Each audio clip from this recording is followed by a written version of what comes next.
Have mercy on me, a sinner.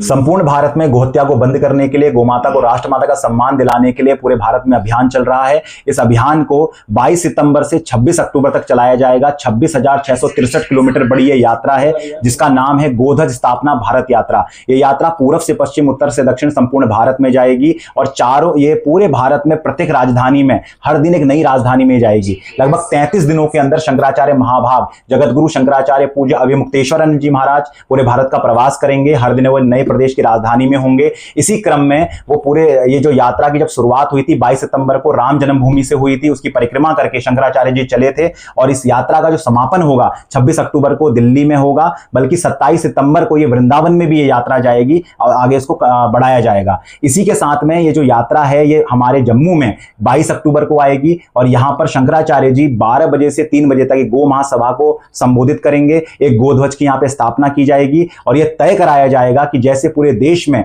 One nation one election की बात हो रही है, एक कॉमन कानून की बात चलती है, एक ऐसी बात की जाती है कि एक लॉ हो, एक कॉन्स्टिट्यूशन हो, ये बातें कही जाती हैं। तो इसी तरह से इस देश में अब एक कानून बने जो कश्मीर से लेकर कन्याकुमारी तक एक जैसा हो। जैसे आपको पता भी है, जिस जम्मू में हम उपस्थित हैं, भारत का सबसे सशक्त कानून इसी प्रदेश में रहा है और महाराजा हरि सिंह ने जब वो कानून बनाया था जम्मू कश्मीर का, उसमें गोहत्या तो प्रतिबंधित थी, साथ में आप गोवंश की ट्रैफिकिंग भी नहीं कर सकते, स्लॉटर के लिए कहीं नहीं ले जा सकते। तो 370 आने के कई मायने हो सकते हैं। उसमें एक मायना यह भी रहा कि यह कानून कहीं ना कहीं निरस्त हो गया। इसलिए शंकराचार्य जी ये चाहते हैं कि अब पूरे भारत को एकीकृत किया जाए, सभी प्रदेश एक साथ मिले और इस देश में जो केंद्र सरकार को यह बात निर्देशित की जा रही है कि अब गोहत्या स्वीकार नहीं की जाएगी और गोमाता को राष्ट्रमाता का सम्मान दिलाने के लिए इस देश में काम किया जाएगा। इसके लिए यात्रा जब 22 अक्टूबर को यहां आएगी तो आप सब उससे जुड़ें और अधिकाधिक जम्मू की जो धर्म प्रेमी जनता है, मां वैष्णो देवी के भक्त हैं, ये पूरे हमारे सनातनी हैं, सभी से जुड़ें और गोमाता को राष्ट्रमाता का सम्मान दिलाकर गोहत्या के इस कलंक को मुख से भारत को मुक्त कराएं।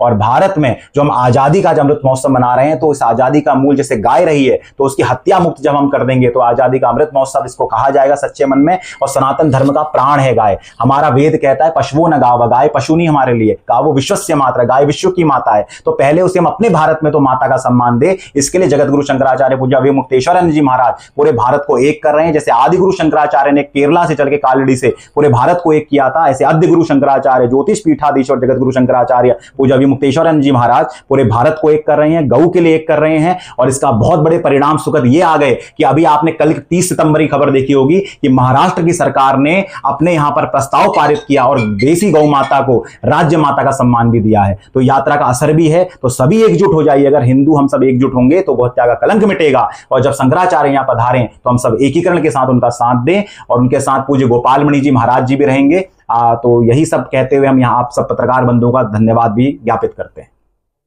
हमने गौ माता की बात की जी। कई लोग हमने देखा कि वीडियो बनाने के रास्ते में भी कई लोग गो को करके श्रीनगर तक ले जाते हैं, क्या कहना चाहिए? जी देखिए, काउ ट्रैफिकिंग की जो बात आप कह रहे हैं गोहत्या के लिए, ये अमूमन पूरे देश में हो रहा है। अब यहाँ का जो परिदृश्य है सेम परिदृश्य पूरे भारत का। हम तो अभी थोड़ी देर पहले प्रोटेस्ट किया है गाय गुड़े मोड़ से। जी जी जी जी जी जी जी लगभग जो आप ये घटना कह रहे हैं ना, अभी हम आ गए, हम पूरब से होकर आ रहे हैं। पूरब में हमने इसका विरोध देखा वहां पे कई जगह पे। आप दक्षिणी जगह पे जाइए, कई तरह का विरोध दिखेगा। इसकी प्रॉब्लम यही है, जब इतना सशक्त कानून अगर निरस्त हो गया ना, तो ऐसा तो और ज्यादा बढ़ना ही बढ़ना है। इसीलिए हम चाहते हैं कि कॉमन कानून बना दिया जाए, बात ही खत्म कर दी जाए राज्यों की, इसे केंद्र सूची का विषय बनाया जाए। आर्टिकल 48 के आधार पर नहीं, आर्टिकल 48 अपनी जगह है। आर्टिकल 25 हिंदुओं को उनकी धार्मिक आस्था का सम्मान करने की आजादी देता है। उनको अधिकार है कि वो अपनी धार्मिक मान्यता को माने। तो हमारी सनातन धर्म का कोई भी सत्कर्म बिना गाय के पूरा नहीं होता। इवन जब हमारा जन्म होता है, हमारे मरण के समय भी हमें वैतरणी के बिना हम पार नहीं कर सकते। तो इतनी बड़ी हमारी परंपराओं में गाय रची बसी है, हमारे धर्म का अंग है। इसलिए उसके प्रति काम करने के लिए एक केंद्रीय कानून का ढांचा जब बनेगा, तो ये जो प्रदेशों की समस्याएं आ रही हैं, सभी समस्याएं समाप्त हो जाएगी। देखिए, राष्ट्रमाता घोषित होने से क्या हो जाएगा, एक प्रश्न हो सकता है, वो हम आपको बता देना चाहते हैं। राष्ट्रमाता सर्वोच्च प्रोटोकॉल है गाय का। जैसे एक अमुक व्यक्ति को आप चुनकर किसी दिन प्रधानमंत्री बना दें या मुख्यमंत्री बना दें, उसकी सुरक्षा नहीं करनी पड़ती, फिर सुरक्षा स्वतः होने लग जाती है। आपको वो व्यक्ति सड़कों पे दिखाई नहीं देगा, वो व्यक्ति आपको अच्छी प्रतिष्ठित जगह दिखाई देगा। तो गाय एक भी सड़क में आपको नजर नहीं आएगी। इसके अलावा फायदा क्या होगा, गो मंत्रालयों का गठन होगा, गोरक्षा के लिए ये जो आप हिंसा की बातें देश में चलती रहती हैं, ये सब खत्म हो जाएगी, समस्या ही समाप्त हो जाएगी। बल्कि काउ प्रोटेक्शन आर्मी अस्तित्व में आएगी अपने आप में। में जो गऊ का रक्षण करेगी, सुरक्षा करेगी। इसके आगे बढ़कर गऊ का संस्कार तिरंगे से लपेट के किया जाएगा। तो इससे बड़ा सम्मान कुछ नहीं हो सकता, इससे बड़ा समाधान कुछ नहीं हो सकता। तो शंकराचार्य जी की इस मांग से पूरे देशवासी जुड़े और भारत की सरकार इस काम को करे, गोमाता को राष्ट्रमाता का सम्मान दिलाए। 26 अक्टूबर तक अगर ये काम नहीं होता है तो 7, 8, 9 नवंबर 3 दिवसीय जो है गोपाष्टमी, गाय की पूजा का सबसे बड़ा दिन है। शंकराचार्य जी पूरे भारत का राष्ट्रव्यापी अभियान इस देश की राजधानी दिल्ली में करेंगे और 3 दिन के उस कार्यक्रम में निश्चित किया जाएगा कि अब कोई भी हिंदू गोहत्या स्वीकार नहीं करेगा और गोमाता राष्ट्रमाता बनेगी।